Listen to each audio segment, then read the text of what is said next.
आत्म योग का। अगर आत्म योग का तुम थोड़ा सा इतिहास सुनो ना, तो छोटे से रूप में बता भी देता हूँ कि जो आत्म योग तुम्हारे अंदर ये प्रकट हुआ है, ये कौन सी स्थिति में आके हुआ है, कौन सा लेवल है इसका। सबसे पहले था कर्मकांड। हम पीछे जाके इतिहास में देखते हैं तो कर्म कांड था, यानी पूजा पाठ, मूर्ति पूजा, पूजा पाठ, ये भूखा मरना, पैदल चलना, इस प्रकार के कर्म कांड हुआ करते। ये हवन के, पूजा पाठ के, जीव बलि देने के, ये इस प्रकार के कर्म कांड हुआ करते पहले। इस कर्म कांड से आगे जाकर के तप योग आ गया।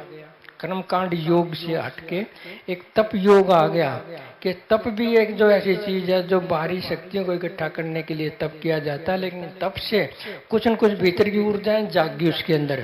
तप करने से चाहे दूसरी शक्ति के लिए वो तप कर रहा है, लेकिन तप से उसकी भीतर की शक्ति जाग गई। वो शक्ति जाग गई, जो पता चल गया कि कुछ अंदर भी है, कुछ अंदर भी। इस बात का पता चलने के बाद फिर आगे का योग शुरू हो गया।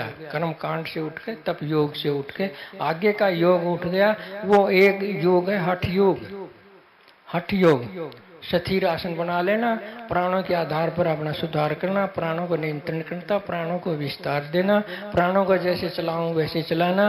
अंत में जितने भी चक्कर हैं, 7 चक्कर है, ये मूल आधार, स्वादिष्ठान, ये मणिपुर, ये कंठ चक्कर है, ये जो आज्ञा चक्कर है, ये सहस्रार चक्कर है, ये सारी हठ योग की खोज है। प्राण ऊर्जा को समेट के सारी ऊर्जा को यहाँ शिखर में ला के बैठा देते थे, ये हठ योग है, समझते हो। लेकिन इसमें प्रकृति को फिर भी अलग समझा जाता था। केवल जो केवल्य रूप साधन करने का था, मोक्ष प्राप्ति का था, सत्य पाने का इसमें लक्ष्य नहीं था। केवल सुख पाने का, भीतरी सुख पाने का लक्ष्य इसमें था। इसके बाद में आ गया राजयोग, अष्टांग योग। जो हठ योग था उसमें तो प्राणों को ले दिया जाता था। अब अष्टांग योग में जो मन को ले लिया जाता है, मन की शुद्धि, मन का विस्तार, मन का कंट्रोल, मन का एकाकरण, यह आज्ञा चक्र पर आकर के आ गया। नीचे का साधन भी करते हैं प्राणायाम का, वो भी करते हैं वो, लेकिन वो थोड़ा सा आधार के रूप में करते, वो लक्ष्य नहीं होता है, वो केवल आधार होता है। फिर यहाँ आकर के माथे में बैठ गए, उन्होंने मन को भी शामिल कर लिया। पहले शरीर शामिल था, फिर प्राण शामिल हो गए, फिर अब मन शामिल हो गया, समझे। राजयोग, अष्टांग योग भी बोल देते हैं। अब यह माथे में आ गए, यहाँ मन की शुद्धि की जाती है, ध्यान किया जाता है, ये राजयोग हो गया। इससे आगे आता है अपना जो हमने सुना होगा कर्म योग। कर्म योग, कर्म योग भी मुक्ति का साधन लिया जाता है। एक जैसा देना, जैसा तुम ना दो ना देना, जैसा देना हो दे देना, हम उसी में खुश रहेंगे, ये कर्म योग है। निष्काम कर्म योग, कर्म करना, इच्छा ना करना, समझते हो ना। ये भी एक बाहरी शक्ति की मान्यता के अंदर करा जाता है कि एक ईश्वर है, उसका हम समर्पित कर दें कर्म को। ये भी एक कर्म योग हो गया, ये भी तुम्हारे भीतर जाने का एक रास्ता है। अब आगे की योग की घटना कर्म योग के बगैर है भक्ति योग। ये भी दूसरी शक्ति के संबंध में है कि एकांत में कोई ईश्वर मान लिया, कि शिव जी मान लिया, कि कृष्ण मान लिया, ये भक्ति योग हो गया। समर्पण करके सब कुछ करते हैं, उसकी पूजा आरती सब करते हैं, नाच गाना नृत्य भी करते हैं, ये भक्ति योग हो गया। भक्ति योग के बाद ज्ञान योग आ गया। ज्ञान योग के अंदर मायावाद खड़ा हो गया कि ये प्रकृति झूठ है, ये संसार झूठ है, केवल ब्रह्म सत्य है। अगर किसी को किसी ऐसा ज्ञान पक्का हो जाए तो उसको मुक्ति हो जाएगी, ये ज्ञान योग है।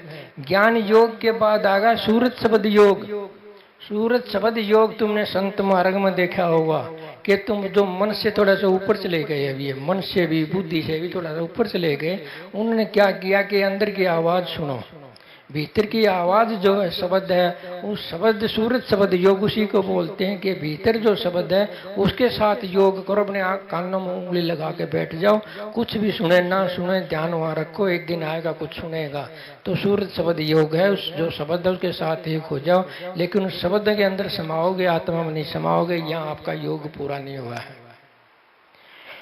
एक है फिर अभाव योग, कोई भाव नहीं है उसमें, अभाव योग बिल्कुल। जैसे महात्मा बुद्ध बोलते न परमात्मा है न आत्मा है, केवल शून्यवाद, के शून्य हो जाओ, अभाव में आ जाओ, भाव भी मत रखो, बस ऐसे ही हो जाओ जैसे हो ही ना, समझे। एक ये अभाव योग है, इसमें भी कुछ नहीं है, इसमें आत्म ज्ञान नहीं है, इसमें संपूर्ण का ज्ञान नहीं है, इसमें केवल एक सुख प्राप्त करने का एक साधन मात्र है और कुछ नहीं है।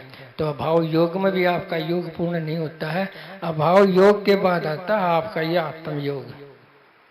आत्म योग 10वें नंबर पर है। ये धीरे धीरे सरकता सरकता घसरता घसरता घसरता घसरता 10वें नंबर पर प्रकट हुआ है। मैं सीधी बात बताता हूँ, तीसरे नंबर पर है ईसा, जो है शब्द से भी हटके, ज्योति से भी हटके, प्राण से भी हटके, बुद्धि से भी हटके, शरीर से भी हटके, सीधा आत्मा से जुड़ा हुआ है, डायरेक्ट आत्मा से जुड़ा हो। इसका नाम आत्म योग है। इससे पूर्ण ज्ञान होगा। इसका लक्ष्य आत्म योग का मुक्ति नहीं है, इसका लक्ष्य है पूर्ण होना और अभिव्यक्ति करना।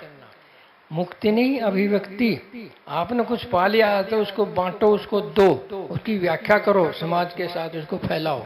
बार बार जन्म लो, जन्म निषेध नहीं है, जन्म नहीं लेना ऐसी बात नहीं है, जन्म लो, बार बार लो, जगत की भलाई के लिए।